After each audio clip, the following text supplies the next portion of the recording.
तर hi friends, स्वागत आहे तुमचं माझ्या यूट्यूब चॅनलमध्ये, ज्याचं नाव आहे मी अँड माय फॅमिली. चला, तर सकाळचा वेळ आहे, मस्त आजचं रुटीन मी तुमच्याशी शेअर करणार आहे. तर किचन वगैरे तर रात्रीच क्लीन करून ठेवलेलं होतं. तर इथे मी आज नाश्त्यासाठी बनवणार आहे भेंडीची भाजी आणि तोटकुरा, जे तेलुगूमध्ये म्हणतात आणि आपल्या मराठीमध्ये म्हणतात ते तांदूळची भाजी बनवणार आहे. तर मिस्टर पण उठलेले होते, मग त्यांनी सांगितलं चहा करायला, तर मी ब्लॅक टी ठेवलेला आहे साईडला, बघू शकता तुम्ही गॅसवरती. आणि तोपर्यंत आता मी भेंडी पण कापून घेणार आहे. भेंडी मी छान स्वच्छ धुवून ठेवलेली होती, त्याचं पाणी पण निचरलेलं आहे. आणि वन साईड चहा पण होत आहे आणि भेंडी पण, हे मी दोन्ही कामं सोबतच करत आहे. आणि तेवढी गडबड पण काही नाही आहे, कारण मुलांना टिफिन वगैरे देण्याचं टेन्शनच नाही आहे. तर मस्त आरामशीर मी इथे चहा वगैरे केला, चहा घेतला आणि भेंडी पण पूर्ण मी छान चिरून घेणार आहे. तर बघू शकता, तर 2, 4, 5, 6 असे धरून मी एकत्र भेंडी कापत आहे, म्हणजे लवकर कापल्या जाईल याच्यासाठी एक कापत नाही. तर छानपैकी भेंडी पण मी कापून घेतलेली आहे आणि भेंडीसाठी कांदे पण कापून घेणार आहे. तर इथे 3 कांदे घेतलेले आहे, कारण का तर भाजीला पण कांदा लागतो आणि भेंडीला पण, त्याच्यासाठी हे बारीक चिरून घेतलेले आहेत. तर छान बारीक चिरून घेत आहे. मग त्याच्यानंतर भेंडीला फोडणी देण्यासाठी इथे मी कढई गॅसवरती ठेवलेली आहे आणि त्याच्यामध्ये 1.5 पळी तेल पण घातलेलं आहे. मग त्याच्यानंतर साईडला बघू शकता गॅसवरती मी दूध पण गरम करून ठेवलेलं होतं, कारण का तर मुलांना आज चहा ब्रेड खायचा होता त्याच्यासाठी. मग तेल गरम झाल्याच्यानंतर थोडेसे जिरे मी घातलेले आहेत, कांदा पण घातलेला आहे आणि एक अर्धा चमचा आलं लसूण पेस्ट घातलेली आहे. चवीपुरतं मीठ पण टाकलं, कारण कांदा पण लवकर भाजला जाईल. आणि लाल तिखट पण मी 1.5 चम्मच घातलेला आहे. आणि ते छान फ्राय झाल्याच्यानंतर मग मी भेंडी ॲड केलेली आहे आणि भेंडी पण छानपैकी मिक्स करून घेतलेली आहे. आणि आता भेंडी मस्त मंद गॅसवरती झाकून मी शिजवून घेणार आहे. आणि थोडीशी हळद विसरले होते, ते पण घातली वरून आणि परत मिक्स करून भेंडी शिजण्यासाठी ठेवलेली आहे. तर साईडला बघा चहा पण ठेवत आहे, मुलं उठले होते आणि ब्रश वगैरे झालं होतं मुलांचं. तर इथे चहा पण झालेला आहे रेडी. आणि भेंडीची भाजी पण बघा, मी पाणी वगैरे काहीही घातलं नाही, कारण का तर भेंडीला पाणी पण सुटतं ना, त्याच्यासाठी झाकून ठेवल्याच्यानंतर छान भेंडी फ्राय झालेली आहे आणि चहा पण उकळत आहे. तर चला, चहा झाला, आता चहा देते मुलांना. ब्रेड पॅकेट सकाळीच मुलांनी दुकानावरती जाऊन घेऊन आलेले होते आणि मग चहा केला आणि मस्त आम्ही सकाळी ब्रेड चहा घेतला. आणि रोज खात नाही, फक्त एखाद्या सुट्टी वगैरे असेल तरच एन्जॉय लेकरासाठी म्हणून मी हे चहा बनवला होता. तर भेंडी झाली होती आणि त्याच कढईमध्ये आता मी जे तोटकुरा आहे ना, त्याला पण फोडणी देणार आहे, म्हणजे जास्त भांडे पण भरणार नाही त्याच्यासाठी. तर इथे पण परत मी 1.5 पळी तेल घातलेलं आहे आणि सोबतच किचन वटा पण साफ वगैरे क्लीन केला, तर मस्त छान वाटतं, फ्रेश वाटतं त्याच्यासाठी. ते पण पुसून घेतलेलं आहे. आणि तेल गरम झाल्याच्यानंतर जो कांदा आहे तो कांदा मी घातलेला आहे आणि कांदा पण छान तेलामध्ये फ्राय करून घ्यायचा आहे, थोडंसं गोल्डन होईपर्यंत. मग त्याच्यानंतर मी थोडासा लसूण ठेचून घातलेला आहे, आलं लसूण पेस्ट घातली नाही, कारण पालेभाज्या आहे ना त्याच्यासाठी. तर लसूण पण इथे छान मी ठेचून घातलेला आहे. तो पण फ्राय झाल्याच्यानंतरच आपल्याला भाजी ॲड करायची आहे. भाजी मी स्वच्छ 3 पाण्याने धुवून, कारण त्याच्यामध्ये रेती भरपूर असते, याच्यासाठी 3 पाण्यानं स्वच्छ धुवून मी जाळीमध्ये ठेवलेली आहे पाणी निचरण्यासाठी. तर इथे मस्त फ्राय झालेला आहे कांदा वगैरे. तर आता भाजी ॲड करणार आहे, बघू शकता तुम्ही. फक्त भाजी फ्राय करणार आहे. तुम्ही जर डाळ भाजी करायची असेल तर तुरीच्या डाळीमध्ये पण ही भाजी करू शकता, पण फ्राय खूप छान लागते चपातीसोबत, म्हणून मी फ्रायच बनवलेली आहे. तर भाजी पण पूर्ण छान मी मिक्स करून घेतलेली आहे, बघू शकता. त्याच्यानंतर चवीपुरतं मीठ घातलेलं आहे. तर या भाजीला मीठ जास्त लागत नाही. मग चवीपुरतं मीठ आणि लाल तिखट पण मी घातलं आहे. तुम्हाला हवे असेल तर हिरव्या मिरच्याची पण बनवू शकता, पण मी लाल मिरच्याची बनवली आहे. त्याच्यानंतर थोडीशी हळद पण घातलेली आहे आणि प्लेट ठेवून दिलेलं आहे मंद गॅसवरती, कारण भाजीला भरपूर पाणी सुटते ना त्याच्यासाठी. तर भाजी तिकडे मंद गॅसवरती ठेवली तोपर्यंत इकडे मी पीठ पण चुरून घेत आहे.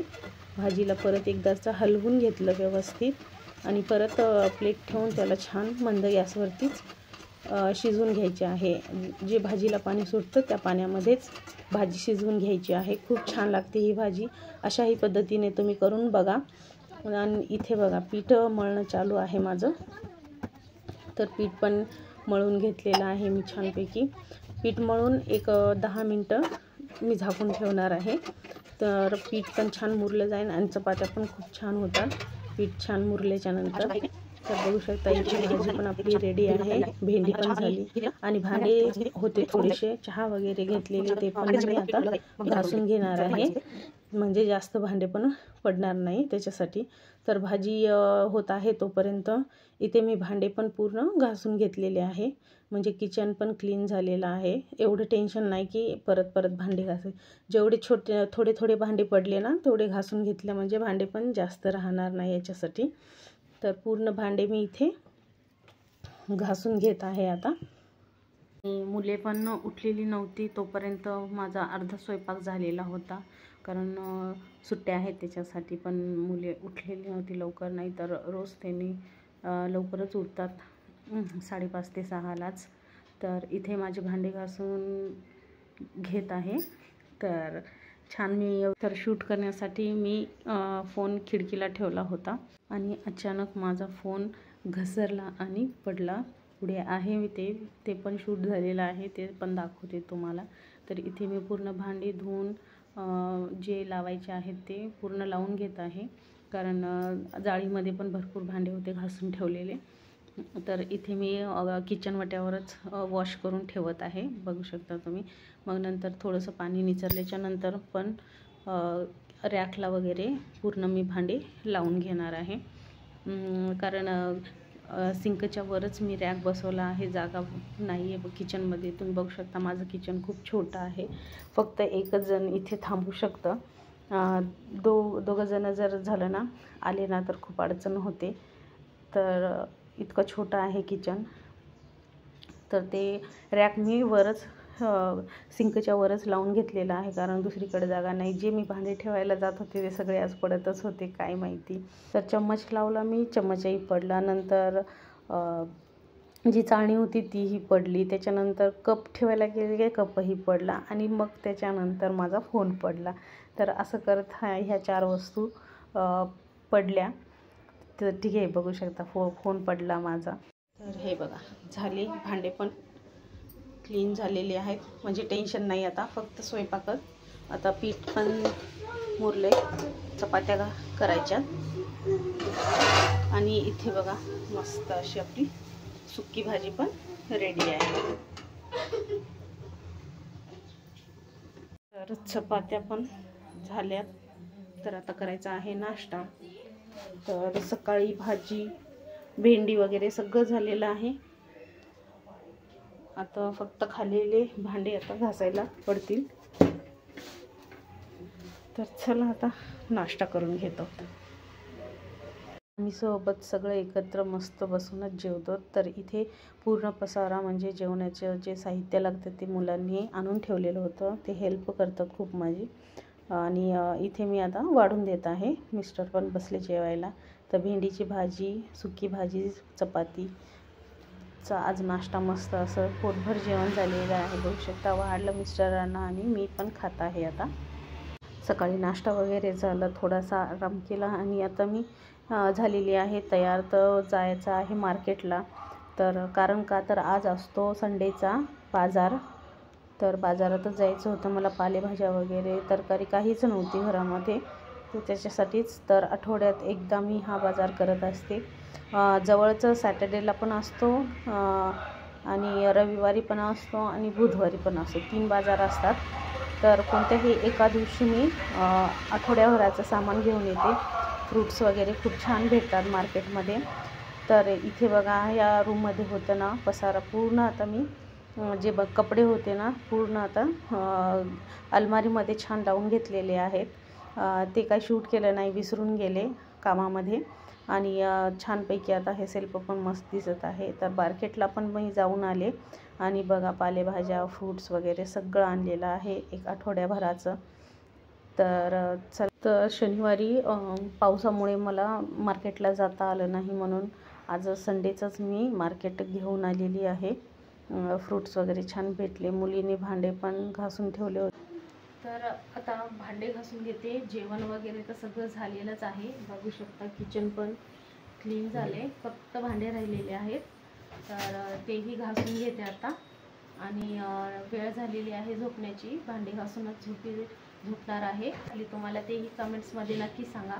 व्हिडिओला लाईक, शेअर आणि चॅनलला सबस्क्राईब करायला विसरू नका. चला भेटूया अशाच नवीन एका रुटीनच्या ब्लॉगमध्ये. तोपर्यंत बाय बाय.